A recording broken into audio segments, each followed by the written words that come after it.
such as renewable energy, conservation, and climate change. I consider him to be a great friend of mine, but most importantly, a great friend of technology, and most importantly, a great friend of New Mexico. Please welcome Sir Richard Branson.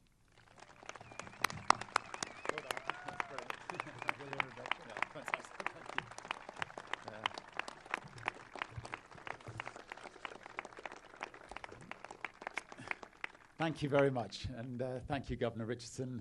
It's always an honor to be with you, and it's a tremendous honor to be with all of you today to mark yet another milestone for our partnership. I was last here nearly 5 years ago, just after we made our historic announcement in Santa Fe in December 2005. And on that occasion, I flew here in a helicopter with Will Whitehorn, Alex Ty, and Rick, to see the place that my team raved about being absolutely perfect for Virgin Galactic. And as soon as I stepped off the helicopter, I knew they were right. The wide expanse of open country, the clear airspace, the excellent weather, where else would you build Spaceport America? But what made it Thank you. But what made it truly perfect for me were the people I met that day and the way they welcomed us to New Mexico. I met Ben and Jane Kane, Phil and Judy Wallen, and many other residents of this valley and the surrounding area. And I want to thank all of you for your hospitality, your encouragement, and the fact that your support is allowing us to make history, literally, in your front yard. I also remember the school kids who were here and who blasted off model rockets into the sky. All of us were really impressed, not only by the coordinated launch, but I also realized how very important this project would be for these children and for their children and for many, many decades to come. Well, Governor Richardson, you and I stood together 5 years ago. We shook hands on a very simple pledge. It boiled down to this: you promised to build from the ground up the world's first spaceport, and I promised to headquarter the world's first spaceline company here in New Mexico. Well, here we are.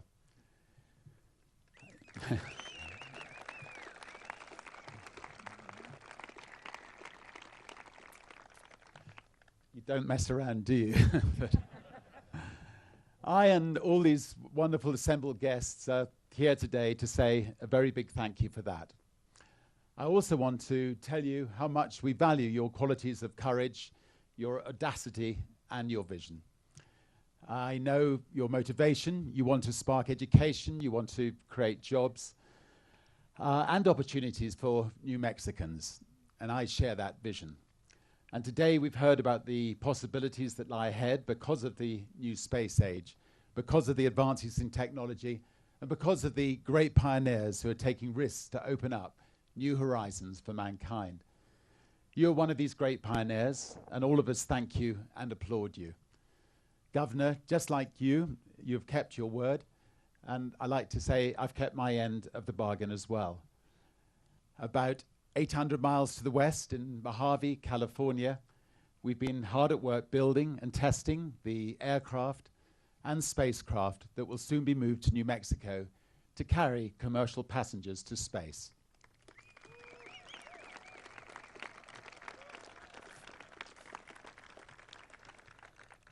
I can't wait for our first day of commercial operations here. I will be among the first passengers, along with my mum and dad and two of my children. I believe Sam is one of the astronauts in waiting. Where are you, Sam? Stand up, go on. This my boy? So today is very personal as our dream becomes even more real. I can envision taxiing out of the terminal, taking off on the runway, and going into space right over this beautiful place, New Mexico. I can imagine what it would be like to land again and to step out onto this landscape. For me and for the thousands of astronauts who will follow, our journey to Spaceport America will likely be one of our most important moments in our lives. With each flight we make, we will learn more, we'll experience more, we'll open up more opportunities that we cannot even conceive of today. This is history, and we're making it right here. Governor, congratulations.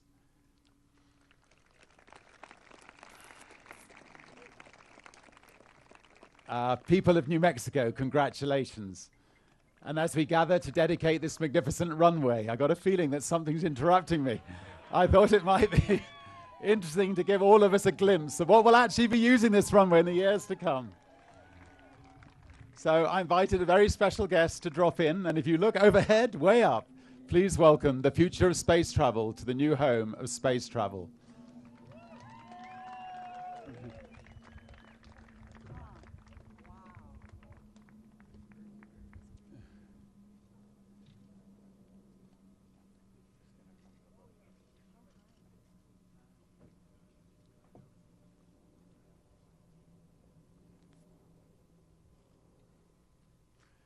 Matt, would you like to come up and do a commentary as we're talking? As we're watching, I mean.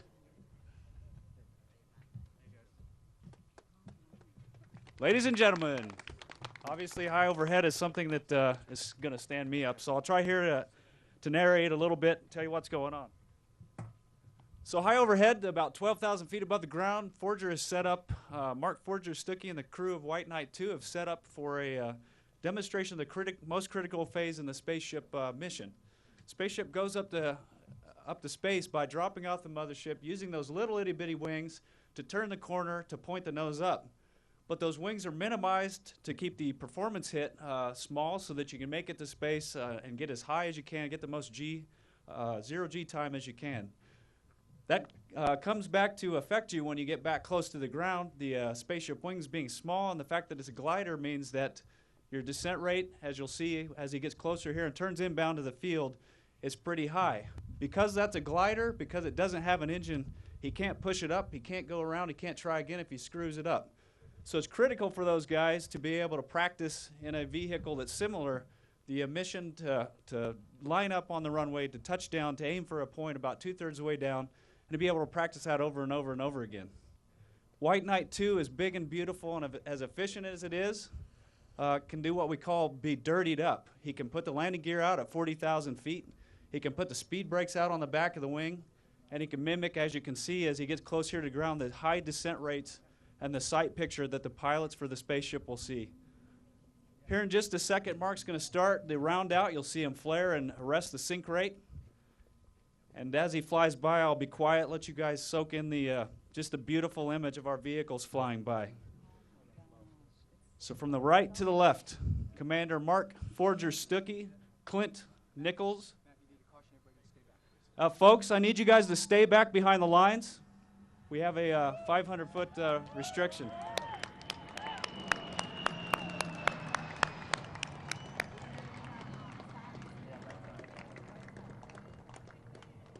So there you have it. I don't know what I can say to kind of top that view.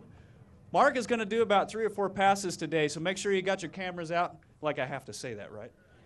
Make sure you got your cameras out. He's going to do a few dumbbell passes. He'll do a few passes, and then he's going to go out and circle in orbit, and we're going to get some air-to-air so that they get some great pictures of the terminal hangar facility behind us and you guys. I'm sure they'll have you wave to the crowd at some point. So White Knight 2 is a unique airplane. It's been sized for 3 missions. One of those you've seen today.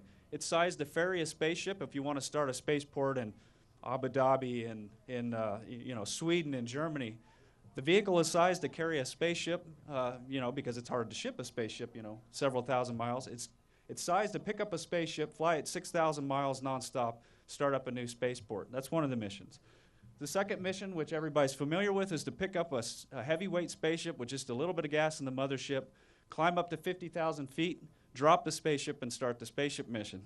If you think about what happens to that mothership when you pick up a really heavy spaceship and then that weight goes away, roughly half the weight of the vehicle, the White Knight is now capable of a huge amount of performance. It's much more akin to an aerobatic airplane now than it is a big 757-sized jet, which is what it is. So that's mission number 3. White Knight 2, when the spaceship goes away, suddenly has tons of performance capability. It can actually do zero-G parabolas, roller coasters in the sky to simulate zero-G, to give the future astronauts training in what it's like to feel the zero or the G come off. And then they can actually turn into what we call a wind-up turn, where you actually put positive G on the folks in the back of the airplane. And again, we're going to see from left to right the mothership flying by in a tight formation with the left boom and the spaceship. So be sure and wave. He can see you guys.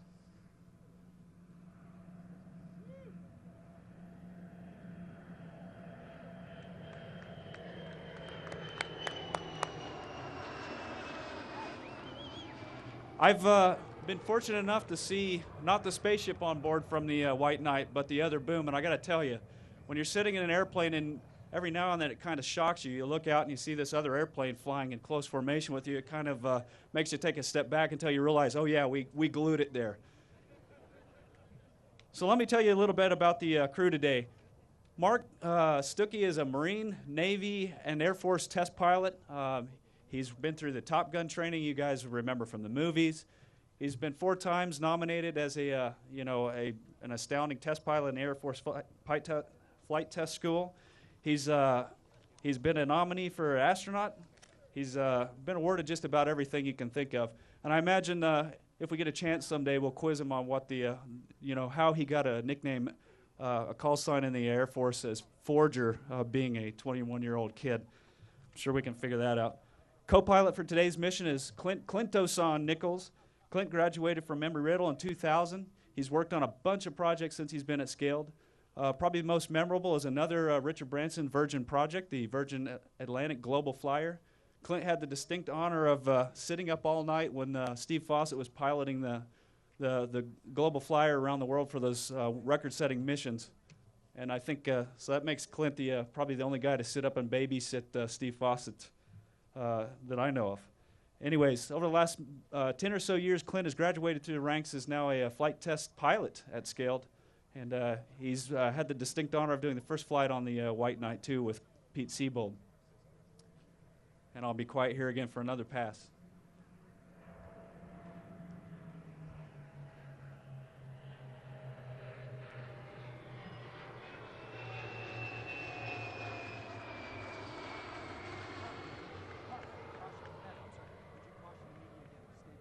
And media guys, I need you guys to stay back behind the posted line.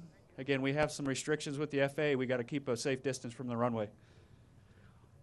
I believe at this stage, Mark and crew are going to depart out to the north. You might start to see a long, easy show up here with another famous guy. You might recognize the name Mike Melville. Mike was the first commercial astronaut, I believe, in the world. Mike hand flew Spaceship One to space twice. And Mike just happened to build a long, easy many years ago you're going to see circling around here, trying again get some beautiful pictures of the mothership with all you guys in the background.